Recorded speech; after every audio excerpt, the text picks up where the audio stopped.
नमस्कार मित्रांनो, इयत्ता 10वी विज्ञान आणि तंत्रज्ञान भाग 1 प्रकरण क्रमांक 2 मूलद्रव्यांचे आवर्ती वर्गीकरण यामध्ये आता नवीन एका चार्टचा आपण अभ्यास करणार आहोत आणि या चार्टमध्ये असं दाखवलेलं आहे की या ठिकाणी प्रसामान्य मूलद्रव्यांची माहिती एकत्र मांडलेली आहे आणि या प्रसामान्य मूलद्रव्यांच्या एकत्रित मांडणीमध्ये काय केलेलं आहे की त्या ठिकाणी प्रत्येकाचे गण क्रमांक दिलेले आहेत आणि प्रत्येकाचे आवर्तन क्रमांकसुद्धा दिलेले आहेत. आता या गणांच्या मध्ये आणि आवर्तनांच्या मध्ये काय संबंध आहे, इथं रचना कशी आहे, हे थोडंसं आपण पाहणार आहोत. आता आपण थोडंसं पुढे जाऊया की या ठिकाणी आपल्याला लक्षात येईल की हे आवर्तन क्रमांक 1 म्हणजे पिरियड नंबर 1 आहे.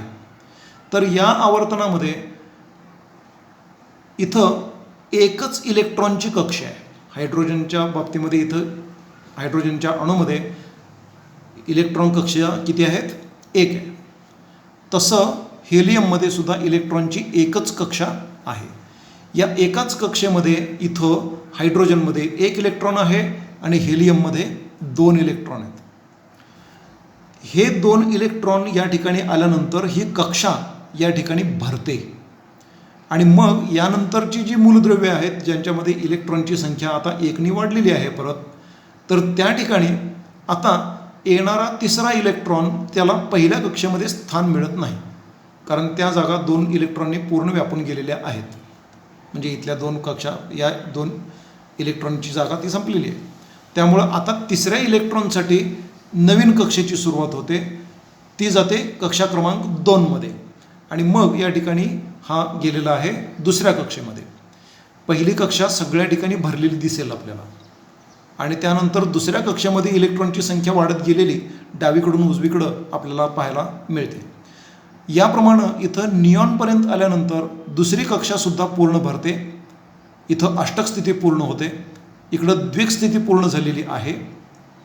आता अष्टक पूर्ण झाली. अष्टक पूर्ण झाल्यानंतर तिसऱ्या इलेक्ट्रॉन कक्षेमध्ये नवीन इलेक्ट्रॉन यायला लागतो आणि ती तिसरी कक्षा भरायला या ठिकाणी तिसऱ्या आवर्तनामध्ये सुरुवात होते आणि त्या ठिकाणी सुद्धा इलेक्ट्रॉनची संख्या वाढत वाढत वाढत वाढत जाते आणि या ठिकाणी आर्गॉनपर्यंत तिसरी कक्षासुद्धा पूर्ण भरते. आता आर्गॉनपर्यंत तिसरी कक्षा पूर्ण भरली की मग त्यानंतर पुढं केलियम म्हणजे पोटॅशियमची सुरुवात होते. चौथ्या कक्षेमध्ये 1, 2, 3 अशा पद्धतीने इलेक्ट्रॉनची संख्या वाढायला सुरुवात होते. आता या ठिकाणी आपल्याला लक्षात येईल की या ठिकाणी असलेल्या इलेक्ट्रॉन कक्षांची संख्या आणि आवर्तन क्रमांक यांचा संबंध आहे. म्हणजे आवर्तन क्रमांक काय दाखवतं? इलेक्ट्रॉन कक्षांची संख्या दाखवतं. आवर्तन क्रमांक 1 तर इथं असलेल्या त्या आवर्तनामधील सर्व मूलद्रव्यांच्या मधील इलेक्ट्रॉन कक्षांची संख्यासुद्धा 1. कक्षा क्रमांक 2 त्यामध्ये असलेल्या इलेक्ट्रॉन कक्षांची संख्या 2. आवर्तन क्रमांक 3 त्यामध्ये असलेल्या इलेक्ट्रॉन कक्षांची संख्या 3. आवर्तन क्रमांक 4 इलेक्ट्रॉन कक्षांची संख्या 4. या पद्धतीनं त्या ठिकाणी आवर्तन क्रमांक आणि कक्षा क्रमांक यांची सहसंबंध आपल्याला लक्षात येऊ शकेल. त्यानंतर आता आपण गणांचा विचार करायचा आहे. तर आता या ठिकाणी पहिला गण जो आहे, या पहिल्या गणामध्ये आपल्याला लक्षात येईल की हायड्रोजन या अणूच्या संदर्भामध्ये एकच इलेक्ट्रॉन आहे आणि तो ज्या कक्षेमध्ये आहे ती कक्षा त्याची बाह्यतम कक्षा आहे. तर बाह्यतम कक्षेमधली इलेक्ट्रॉनची संख्या किती झाली? अगदी बरोबर, 1. तर आता त्यानंतर त्याच्या खाली लगेच असणारा जो लिथियम आहे त्याच्यामधल्या बाह्यतम कक्षेमधल्या इलेक्ट्रॉनची संख्या किती आहे? दिसते इथं, 1. त्यानंतर त्याच्या खालोखाल असणारा सोडियम, त्याच्यामधील बाह्यतम कक्षेमधल्या इलेक्ट्रॉनची संख्या 1. त्यानंतर केलियमच्या बाबतीमध्ये म्हणजे पोटॅशियमच्या बाबतीमध्ये इलेक्ट्रॉनची संख्या बाह्यतम कक्षेतल्या 1. सर्वांच्या बाह्यतम कक्षेमध्ये इलेक्ट्रॉनची संख्या एकसारखी आहे. म्हणजे ते रासायनिक अभिक्रियेमध्ये 1 इलेक्ट्रॉन देऊ शकतात. हे मुक्त इलेक्ट्रॉन म्हणून काम करणार आहेत.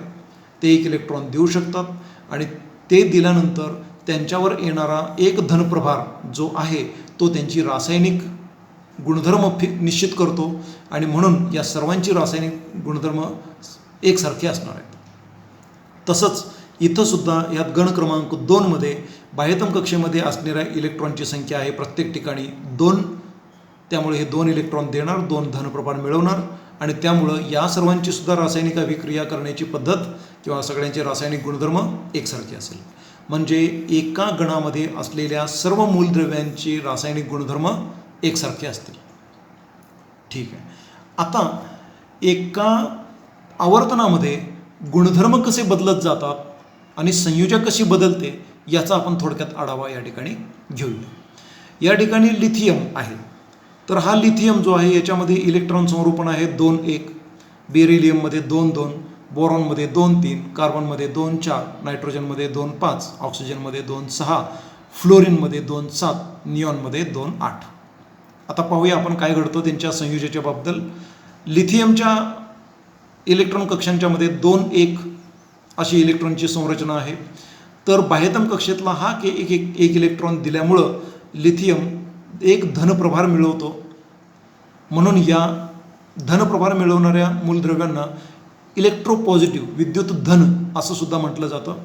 हा एक इलेक्ट्रॉन गमावतो, धनप्रभार मिळवतो. हे 2 इलेक्ट्रॉन गमावतात, 2 धनप्रभार मिळवतात. 3 इलेक्ट्रॉन गमावतात, 3 धनप्रभार मिळवतात. इथं गमावणं किंवा कमावणं काही नाही. हा भागीदारी करतो इलेक्ट्रॉनची आणि त्यामुळं 4 इलेक्ट्रॉनची भागीदारी करतो. अशा पद्धतीनं हा 3 इलेक्ट्रॉन मिळवतो. ह्याला 5 इलेक्ट्रॉन देणं शक्य नाही, पण 3 मिळवणं शक्य आहे. हा 2 मिळवतो आणि इथून पुढं हे इलेक्ट्रॉन मिळवतात. त्यामुळं यांच्यावर विद्युत ऋणप्रभार येतो आणि इथं हे जे अधातू आहेत या अधातूंमध्ये विद्युत ऋणता हा गुणधर्म पाहायला मिळतो. इथं मात्र अष्टक स्थिती पूर्ण झालेली असल्यामुळं यांच्यामध्ये इलेक्ट्रॉनची देवाणघेवाण किंवा रासायनिक अभिक्रियेमध्ये सहभाग होत नाही आणि म्हणून हे निष्क्रिय वायू मूलद्रव्ये असं आपण याला म्हणतो आणि यांची संयुजा 0 आहे. इलेक्ट्रॉनची देवाणघेवाण होत नाही म्हणून यांना शून्यगण असं सुद्धा म्हटलं जातं. याच पद्धतीनं तिसऱ्या आवर्तनामधील मूलद्रव्ये सुद्धा त्यांची संयुजा 1, 2, 3, 4 पुन्हा 3, 2, 1, 0 अशा पद्धतीनं डावीकडून उजवीकडे जात असताना त्यांच्या संयुजा बदलत जातात. हे आपल्याला लक्षात आलंच असेल. धन्यवाद.